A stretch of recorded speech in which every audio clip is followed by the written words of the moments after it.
Good morning children, welcome to our PV digital class. Today நம்ம 4th standardல 3rd term பார்க்குறோம். அதில் first lesson பார்க்குறோம். Tamils around the world அப்படிங்கிறது அந்த lesson.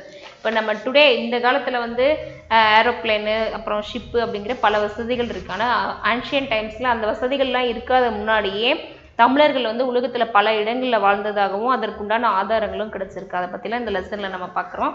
அந்த லெசனில் நம்ம என்னென்ன தெரிஞ்சுக்கிறோம், லேர்னிங் ஆப்ஜெக்ட்ஸ் என்னென்னு பார்த்தீங்கன்னா இட் இஸ் கண்ட்ரிஸ், அதாவது எந்த கண்ட்ரிஸ்லாம் தமிழர்கள் வாழ்கிறாங்க அப்படிங்கிறதும், describe the culture of Tamils in different countries, ஒவ்வொரு பல கண்ட்ரிகள்லையும் தமிழர்களுடைய கலாச்சாரம், அங்கே அவங்களுடைய பார்ட்டிசிபெண்ட், இதெல்லாம் நம்ம தெரிஞ்சுக்கிறோம்.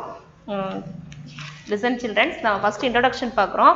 அதாவது ஆரம்பத்தில் வந்து தமிழர்கள், அதாவது தமிழ்நாடுடைய பவுண்டரி எல்லைகள்னு பார்க்கும்போதே நம்ம இந்தியா வந்து ஒரு தீபகற்ப இந்தியா, கடலால் சூழப்பட்டது. அதனால இங்கிருந்து தமிழ்நாட்டில் இருந்து பல பகுதிகளுக்கும் வர்த்தகம், கலாச்சார தொடர்புகள்லாம் இருந்ததுக்குண்டான ஆதாரங்கள்லாம் கிடைச்சிருக்கு. அதாவது எகிப்து, சைனா, மியான்மர், ஜப்பான், ரோம் ஆகிய நாடுகளோடையும் தமிழர்கள் என்ன பண்ணியிருக்காங்க, வர்த்தகம், வியாபாரம், அடுத்தது கலாச்சார தொடர்புகள்லாம் இருந்திருக்குது. இதில் வந்து ராஜேந்திர சோழர்கள் காலத்திலேயே அவங்களுடைய நேவல் எக்ஸ்பெக்டேஷன், அதாவது கண்டுபிடிப்புகளாகவும் கப்பற்படை காரணமாகவும் தமிழர்கள் வந்து பல இடங்களுக்கு வியாபாரத்திற்காகவும் போயிருக்கிறாங்க. Listen, ancient Tamil Nadu share its boundary with the sea on 3 sides. We had a trade and cultural relation with many countries like Egypt, China, Myanmar, Japan, Rome and many more. We have trade contacts with the west from 3rd century. அதாவது 3ஆம் நூற்றாண்டிலேயே தமிழர்கள் அதாவது கடல் தாண்டி வெளியே போய் வியாபார வர்த்தகம்லாம் பண்ணியிருக்காங்க. Many ships that sailed to China and Southeast Asia used our ports. Rajendra Chola's naval expedition helped to expand our trade and cultural relation to the east. கிழக்கு பகுதிகளிலையும் நம்மளுடைய கல்ச்சரல்லாம் விரிவாகிறதுக்கு அப்புறம் வந்து கப்பல் தமிழர்களுடைய வியாபாரம்லாம் உதவியாக இருந்திருக்கு. நம்ம ஃபர்ஸ்ட் ஸ்ரீலங்காவை பற்றி பார்க்குறோம். ஸ்ரீலங்கா அப்படின்னு பார்க்கும்போது ஸ்ரீலங்காவில் வந்து 2 குரூப்ஸாக தமிழர்கள் வாழ்ந்துட்டு இருக்காங்க. அதில் ஒன்று என்னன்னு பார்த்தோன்னா ஸ்ரீலங்கன் தமிழ்ஸுங்கிறாங்க, அடுத்தது இந்தியன் தமிழ்ஸ் அப்படிங்கிறாங்க. ஸ்ரீலங்கன் தமிழ்ஸ் அப்படின்னா என்னன்னா பூர்வீகமாக அங்கே ஸ்ரீலங்காலேயே பிறந்து ஸ்ரீலங்காலேயே வாழ்கிற தமிழர்கள், இரண்டாவது இந்தியாவிலேருந்து இடம்பெயர்ந்து அங்கே போய் வாழ்கிற தமிழர்கள். அதுவும் இல்லாத ஸ்ரீலங்காவில் தமிழ் ஒரு அஃபிஷியல் லாங்குவேஜாகவும் இருக்குது. Listen, Sri Lanka is home to many Tamils. There are 2 groups of Tamils living there. The first group is of people living in Sri Lanka. These people are called Sri Lankan Tamils. The other is group of Tamils who moved from India to Sri Lanka. They are called Indian Tamils. They moved during 19th century to work in a tea plantation.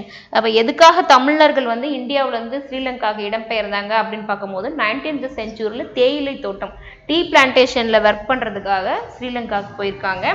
Tamil is also an official language of Sri Lanka, அதாவது அலுவலக மொழியில் தமிழ் ஒரு மொழியாகவும் ஸ்ரீலங்காவில் இருக்குது. அது மட்டும் இல்லாத கோணேஸ்வரம் டெம்பிள் அப்படிங்கிற ஒரு புகழ்பெற்ற ஒரு டெம்பிள், ஒரு ரிச்சஸ்ட் ஒரு டெம்பிள், ஆசியாவிலேயே ஒரு பெரிய டெம்பிள் வந்து தமிழ் ஸ்ரீலங்காவில் இருக்குது. Listen, Koneswaram temple has 1000 pillars. It is considered one of the richest and most visited temples in Asia. அது மட்டும் இல்லாத தமிழ் அதாவது நம்ம தமிழ்நாட்டில் மட்டும் ஒரு இந்தியாவில் மட்டும் ஒரு அஃபிஷியல் லாங்குவேஜாக இல்லாமல் ஸ்ரீலங்கா, சிங்கப்பூர் போன்ற நாடுகள்லையும் தமிழ் ஒரு அஃபிஷியல் லாங்குவேஜாக இருக்குது. நெக்ஸ்ட் நம்ம மலேசியாவை பற்றி பார்க்க போகிறோம். மலேசியா வந்து சவுத் ஈஸ்ட் ஏஷியாவில் இருக்கிற ஒரு country.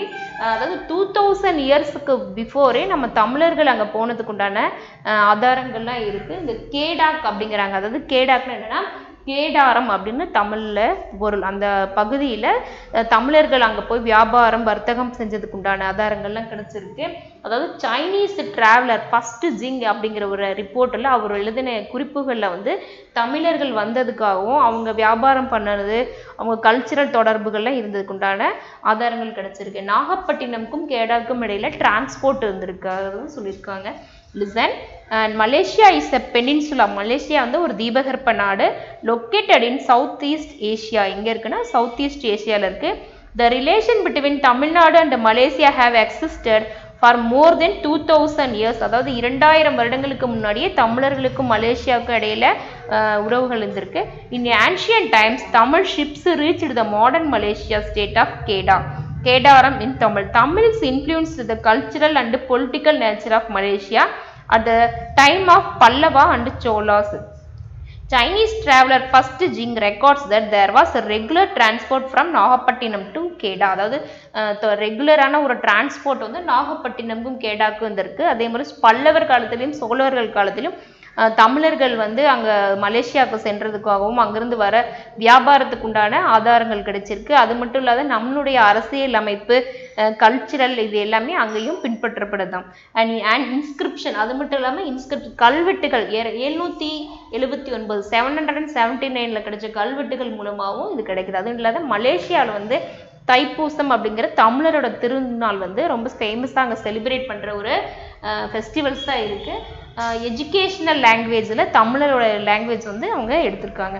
And inscription dated 779 AD has been found in Ligor Malaya in peninsula.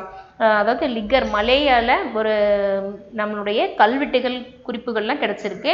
This refers to the trade relationship that the Tamil country had with the peninsula today. Tamils form the third largest group in Malaysia after the Malaya and the Chinese.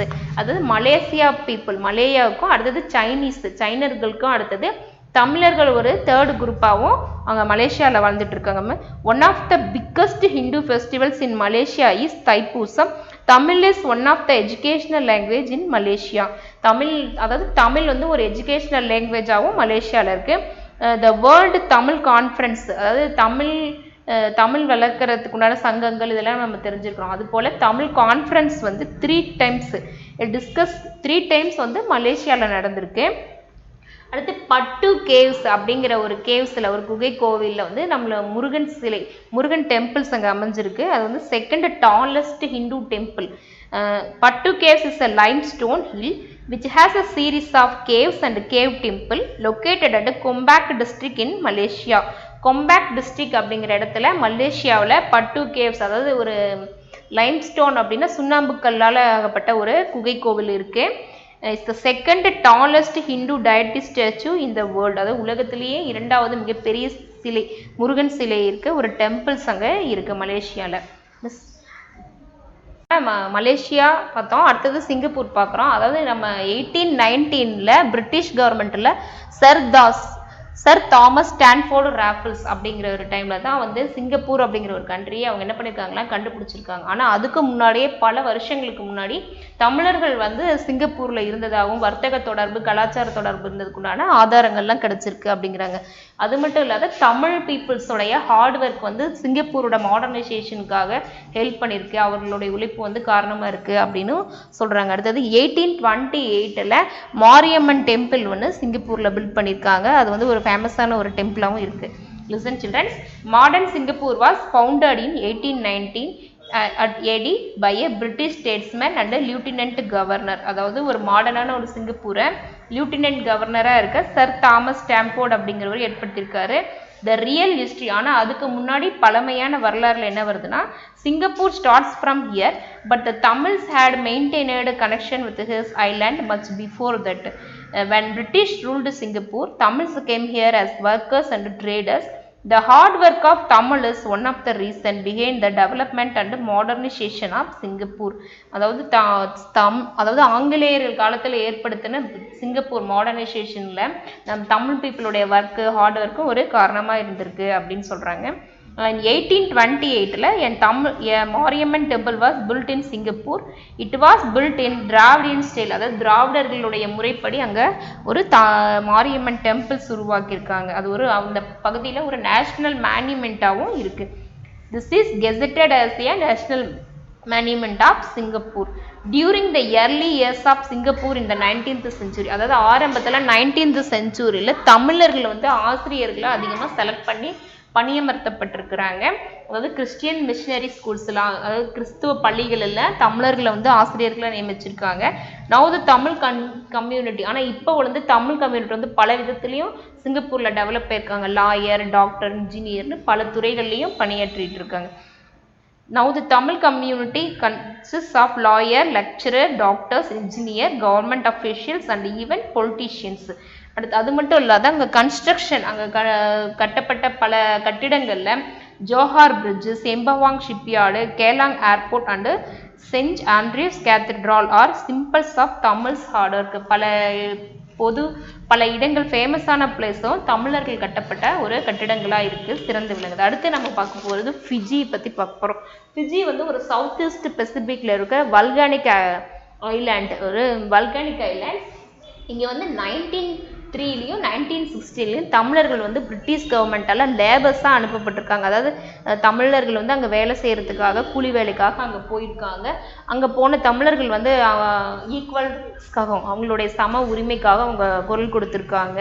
அது மட்டும் இல்லாத அவங்க தேவைகளுக்காக அவங்க போராடி இருக்காங்க. 1938ல் women's wing அப்படிங்கிற ஒரு அமைப்பை அவங்க ஏற்படுத்தியிருக்காங்க. அதாவது இந்தியன் சன்மார்க்க மாதர் சங்கம் அப்படிங்கிற ஒரு அமைப்பை அவங்க ஏற்படுத்தியிருக்காங்க பெண்களுடைய முன்னேற்றத்துக்காக. அது மட்டும் இல்லாத திருக்குறளி அப்படிங்கிற புத்தகத்தை ராட்டு ஜானி அப்படிங்கிறவர் ரைட் பண்ணியிருக்காரு. இவர் என்ன வைஸ் பிரசிடெண்ட்டாக ஃபிஜியில் இருந்துற ஒரு பர்சன். இந்த திருக்குறள் என்னென்னா ஒரு பீஸு, மல்டி கல்ச்சரலிசம், அதாவது அமைதி, பல கலாச்சார ஒற்றுமைகளையும் ஏற்படுத்துகிறதா இந்த புக்கு இருக்குது. அடுத்தது இங்கே ஒரு சிவசுப்பிரமணிய டெம்பிள் அப்படிங்கிற ஒரு டெம்பிள் வந்து அங்கே உருவாக்கியிருக்காங்க நடி அப்படிங்கிற பிளேஸில். Fiji is a group of volcanic islands in the South Pacific. The Tamils were sent to Fiji by British as laborers between 1903 and 1960ல தமிழர்களை அதாவது கூலி வேலைக்காக அங்கே அனுப்பியிருக்காங்க. Tamils in Fiji have always voiced their need for equal rights. As a part of this, a women wing was formed in 1938. Called the Indian Sanmarga Madar Sangam. The purpose of this wing was to set aside one handful. இவங்களுடைய purpose என்ன அப்படின்னா, அதாவது உணவுக்காக கஷ்டப்படுறவங்களுக்கு உதவுறதுதான். அதாவது ஒரு நாள் நம்ம சமைக்கிறோம் அப்படின்னா அதில் வந்து ஒரு கைப்பிடி அளவு அரிசி அவங்க எடுத்து வச்சிருப்பாங்களாம். அதை வந்து புவராக இருக்கிற பீப்புளுக்கு அவங்க கொடுத்து உதவுவாங்க. Listen. The purpose of the wing was to set aside one handful of rice each day before cooking so that poor and hungry Tamils can be fed. The book named Tirukkurali was launched by Ratu Johnny, the vice president of Fiji. He said that the book will help to promote peace and multiculturalism in Fiji. This book was a Fijian version of the ancient Tamil book Thirukkural. அதாவது பழங்கால திருக்குறள் புத்தகத்தோட ஒரு பதிப்பாக தான் இந்த திருக்குறள் இருக்குது. இது வந்து rot Johnny அப்படிங்கிற லான்ச் பண்ணியிருக்காரு. ஒரு வைஸ் பிரசிடென்ட் ஆஃப் ஃபிஜியில் இருந்திருக்கார். இந்த புத்தகத்தின் மூலமாக அவர் என்ன சொல்கிறார் அப்படின்னா, ஃபிஜியில் ஒற்றுமையும் பீஸ், அமைதி, பல கலாச்சார ஒற்றுமைகளையும் அவர் ஏற்படுத்துறதா சொல்கிறாங்க. இது ஆன்ஷியன்ட் திருக்குறள் புக்காக திருக்குறளையும் சொல்கிறாங்க. அடுத்தது the Sivasubramaniya temple is a Hindu temple located in Nadi, Fiji. Okay, children, today நம்ம வந்து தமிழ் சரௌண்டர்ஸ்ல சிங்கப்பூர், மலேசியா, அடுத்தது ஃபிஜி இந்த பகுதியிலெல்லாம் தமிழர்கள் வாழ்ந்ததும் அவங்களுடைய ஆன்ஷியன்ட் வியாபார வர்த்தகம் இதெல்லாம் நம்ம பார்த்தோம். இதை படிங்க. Thank you children's.